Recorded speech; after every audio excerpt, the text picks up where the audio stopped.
Ladies and gentlemen, once again, let's give it. Officials that we have amongst us. Ladies and gentlemen, it's always a pleasure to be in a school. And to be in this school brings back the memories that I have for JNC, previously known as Indian College. In fact, I have taught in this school for several years. And I remember each and every little corner of this school, where the labs were, where the staff room was, and of course this hall at that time was not made. But again, it gives me great pleasure to be back in a school where I taught for several years. Today is a very special day, and it is indeed very special for the students who are seated here. I look at their face and I'm just wondering, what are they thinking? But I can see the excitement on their face. You know, so many people around them, they must be wondering, what's the occasion? Particularly the smaller ones. And of course, the students who are in year 8, year 7, they know the occasion because they must have gone through Prefects induction many times. But it is a very special day, and I thank the head teacher for her kind invitation. And only thing I would like to tell these young students that it is a job of responsibility to become a school prefect. It is not just a time where you feel, yes, I got the badge. But the badge is very meaningful. It's given for a particular purpose. It is given to you because you can do the job. I always see prefects induction or badging of students as another job description for the children. When students come to school, we all know why they're here. But when you give them a badge, it also means that they've got added responsibility, and that is to assist the teachers in the running of the school. And it is so good to see the young ones involved at such an early age in understanding the responsibilities. Only advice I can give to the students here, and I know they don't need my advice because I've seen my own little kids, my own children growing up. You don't have to give them any advice. When you make them responsible, they deliver. And they deliver with so much confidence that sometimes you have to ask them to slow down a bit. So I'm sure these children know their job. But the only advice I'm going to give you is that you've got to be fair, right? You're not going to set two rules. One rule for your friends and the other rule for the rest of the students. The rule is still the same, and you must deliver in a fair way, right? Whether it's your friend or any other student for that matter. Be responsible. You got to, as the head teacher mentioned, when the rules are there, you need to apply the rules to yourself first, and then you expect others to follow. Now, since I have an audience with the parents who are seated here, only thing I can say to you, that parenting can be very difficult in this day and age. And my advice to you is please, please, please spend more time with your children. I know it's demanding, we have jobs to do, we have house to run, we have community to look after, but amongst all this, as parents, you need to spend more time with your children. I get really frightened when I receive messages from my team. They remind me on a daily basis if things are not going well in schools, if things have happened to the children. I get a message immediately. There is an accident, or a child has committed suicide, or the school has found a suicide note with a child, or child is caught with drugs.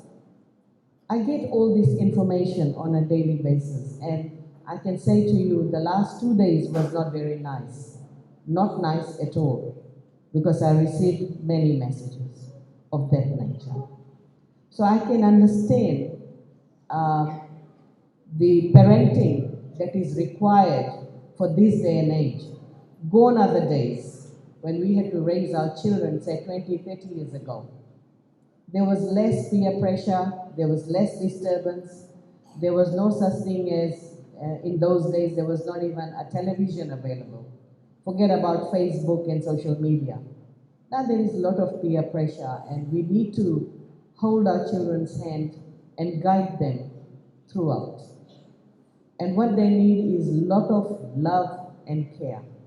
And if you are able to spend more time at a tender age as they're growing up, you will not face that problem when they when they become teenagers. Remember that, because that's the grounding, or you can say the standard you set for your child. Ladies and gentlemen, I also have teachers amongst us, and I would like to share with them some of the changes that are taking place at Ministry of Education, and I've been getting a lot of feedback. The feedback is on the new curriculum that we are introducing in primary school. We want our teachers to focus on numeracy and literacy to form a solid foundation for our children.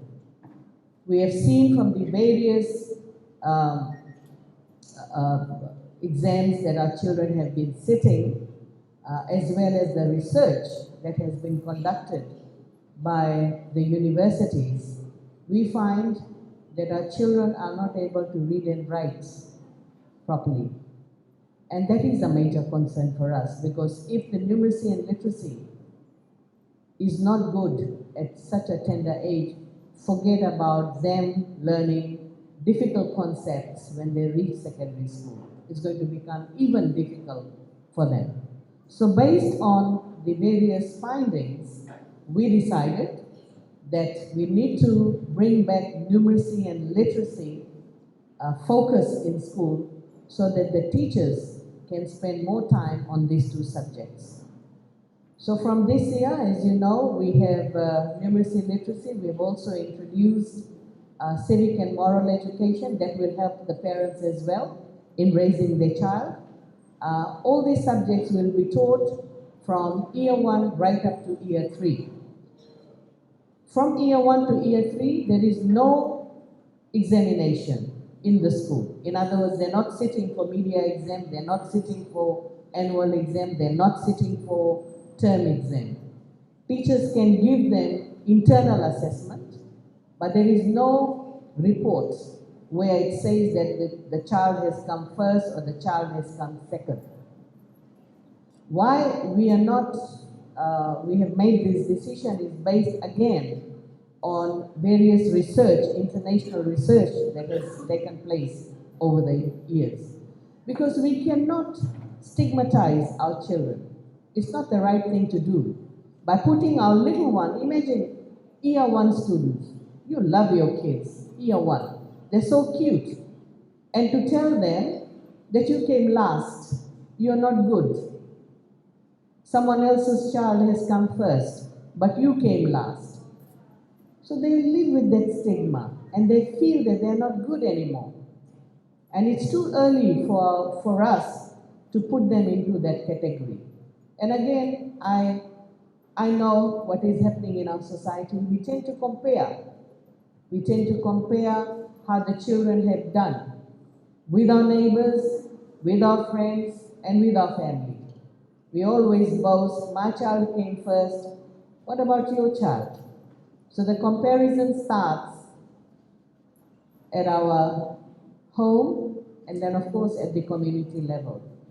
And I think we should not do that. We really should not do that. We should just allow our children to learn, because that is the age where their brain is developing.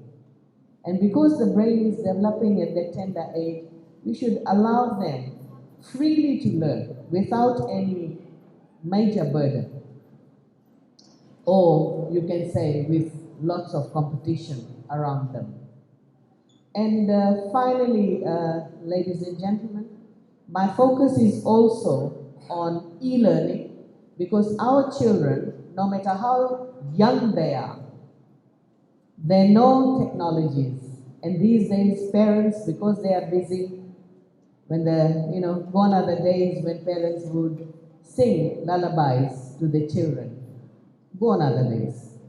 What they do is they just give them a gadget in their hand, and all the songs are there and the kids are listening. It's amazing. The children of this generation, they are very well know about technologies. And therefore, we cannot teach in a very traditional way, in a traditional classroom setting. We must teach them. We must teach them using technologies. And if I ask the children, I know they will scream and tell me, yes, they would rather learn by playing games. There is a way of teaching where the children can play games and learn. And we need to bring all that back in the classroom setting. Because our children, as they grow up, they need to compete at the international level. Right? Because they are the children of this era. Gone are the days when we had too many boundaries around the kids. No more boundaries because of the social media, access to knowledge, access to information, which is readily available. And therefore, our children should not be deprived by not giving them technologies and not allowing them to learn through technologies. And another challenge that I would like to put across to the teachers as well as to the head of schools, it's how you set up your classroom. It's extremely important that we need to be creative when we set up our classroom. The classroom should be creative and it should create a good ambience where children love coming to school. And it's a challenge to the teachers that you need to do that. And again, if you Google, you'll find most creative classrooms that you have. Even they have during lunch and recess time in other schools around the world, they have a small corner where kids go and they play games and they relax, they watch television. But with all this, we must also allow our children to play games. They should be they should be involved in playing more sports, different types of sports, because that also helps in the growth of the child. So there is a difference between young ones that we are witnessing today and of course children who go to secondary school. And we need to provide that kind of education so that we cater to their needs. So with these words, ladies and gentlemen, thank you for being here. Thank you for the invitation. And I wish all the students seated here all the very best for 2022. With a huge round of applause, let's welcome the Deputy Head Boy for Deenbandho Memorial School 2022, and he is none other than Antina.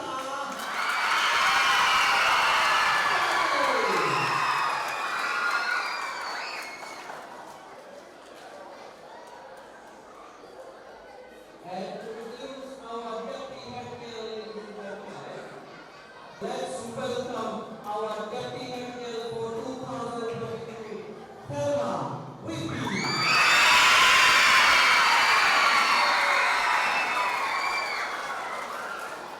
I request you now once again for your stage, please.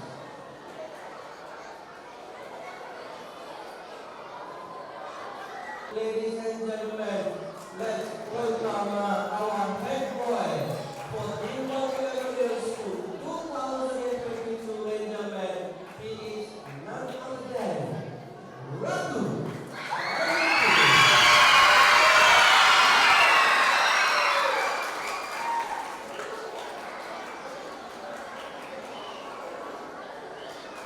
Requesting the parents